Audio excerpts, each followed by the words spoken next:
Finalmente, Andrés, destituyeron a Dilma Rousseff, la saliente presidente del Brasil. Lo habías adelantado ayer, ¿no? Sí, fueron 81 votos, 61 votos en contra 20 a favor de la continuidad de Dilma. Para analizar esta realidad que ocurre en nuestro país vecino, vamos a hablar en un minuto nada más con Horacio Calderón, que es analista internacional. Pero te decía, ¿no? Lo previsible finalmente llegó, que es esta salida definitiva de Dilma Rousseff, con un aliciente, si se quiere, no sé si para augurarle un futuro político, porque es muy difícil esto, pero al menos los senadores le permiten a Rousseff continuar en la actividad pública. Iba a ser suspendida, inhabilitada por 8 años, claro, para ocupar cargos públicos. A partir de esta decisión, no sabía por qué, habrá que ver con el correr de los días cuál es la explicación que se encuentra a que no se la haya inhabilitado, pero Dilma va a poder continuar, si quiere, en la vida política. Veremos qué futuro tiene dentro del Partido de los Trabajadores o en alguna otra estructura. Está ahora sí Horacio Calderón para hablar con nosotros, analista internacional. Horacio, te saludamos. Emiliano Jiménez, Andrés, de La Nota del Día. Buenas noches, ¿cómo estás? Buenas noches, Emiliano, Andrés, ¿cómo están ustedes? Muy bien. Bien, Horacio, bueno, tu primer análisis de esta destitución. Quisiera preguntarte algo bastante directo. ¿Lo analizás como un golpe de Estado, como una salida institucional, como una mezcla de ambas? Mira, si yo dijera que esto fue un golpe constitucional, entraría en una contradicción. Sí.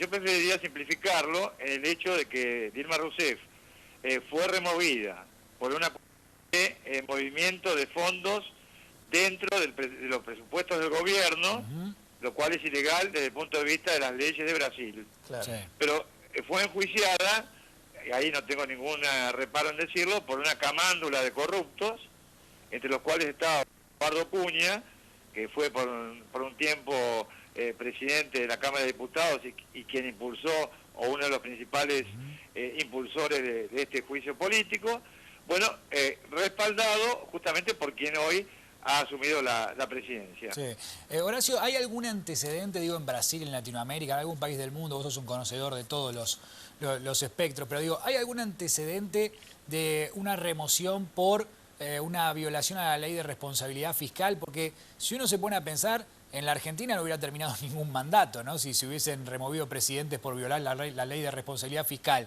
Digo, ¿en Brasil había cierta rigurosidad con el tema? No, esto ha sido evidentemente un pretexto para remover a Dilma Rousseff. Es decir, movimientos de presupuesto en la historia de Brasil han ocurrido siempre.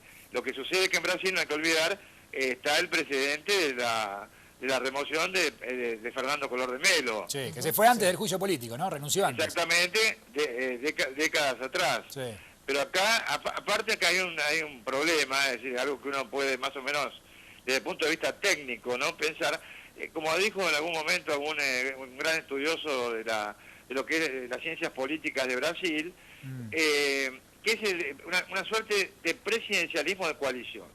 Claro. ¿Qué significa esto? Que el presidente, bueno, ejerce todo el poder que tiene en sus manos por delegación de una coalición de partidos políticos de escasa representación. Es decir, en algún momento, cuando esto comenzó a surgir, tenían 3%, 4%. Bueno, muchos de esos partidos han llegado a tener hasta un 8 o un 9%. Sí. ¿No? Entonces, ¿qué sucede? El Partido de los Trabajadores, porque es quien ha gobernado durante los últimos 10 años, para lograr conformar una coalición de gobierno, bueno, ¿qué hicieron? Bueno, le dieron justamente posiciones dentro de grandes empresas de Estado, Petrobras, Telefónica, etcétera, etcétera, a personas que de alguna manera pudieron respaldar su llegada y su permanencia en el poder. Y de ahí personajes corruptos, por ejemplo, como Eduardo Cunha, como el mismo presidente que está en este momento a cargo no, que ha sido ya designado formalmente como presidente de Brasil. Bueno, él también está acusado, tiene varias acusaciones por corrupción. Sí. Y bueno, yo creo que el futuro de Brasil de acá al año 2018 va a ser muy complicado y va a afectar de alguna manera a la economía argentina también. Calderón, justo le quería preguntar eso. ¿Cómo ve, después de la salida de Dilma Rousseff, política y económica, dado que la Argentina la dependencia, ¿no?, de nuestro país hermano? Bueno, Andrés, yo realmente lo veo muy complicado a Brasil, por lo menos de acá a fines del año 2018, ¿no? Lo cual, ¿por qué sucede? Porque acá va a haber muchas turbulencias políticas. De alguna manera las estamos viviendo en menor grado en la Argentina en este momento con la cuestión de las tarifas. Yo no hablo de política nacional, estoy haciendo solamente una comparación. Sí. Entonces, ¿qué sucede? Michel Temer va a tener que tomar medidas muy estrictas, que es lo que él pretende, bueno, justamente recortando el gasto público, bueno, quitándoles a los que menos tienen, ¿no? Intentando reducir el déficit de Brasil, que se prevé que puede, para que usted se dé una idea, yo no soy economista, pero tengo los datos, crecer desde 46.000 millones de dólares, o sea, 46 billones de dólares a 62 el año que viene. Claro, claro. Entonces, sí, Horacio, una última línea nada más te pido porque tenemos muy poco tiempo.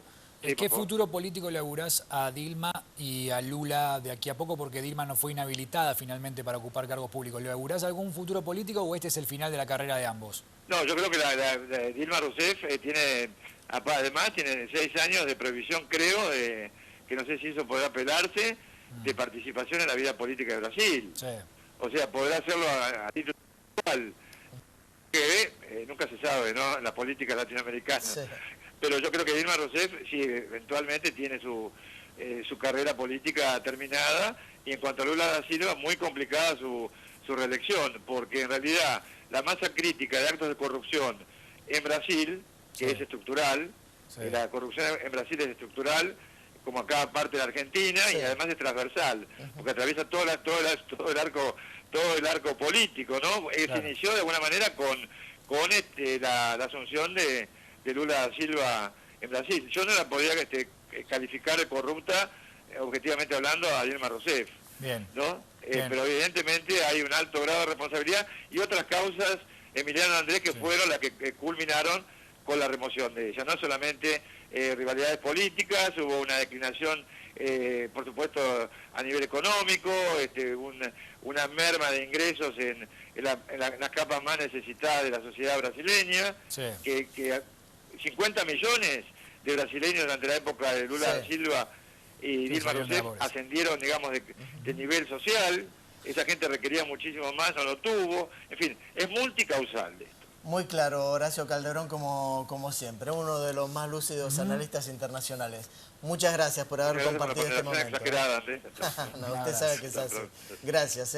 En 2 minutos, Emiliano, nos metemos de lleno con la economía nacional. Tenemos mucho. Dale.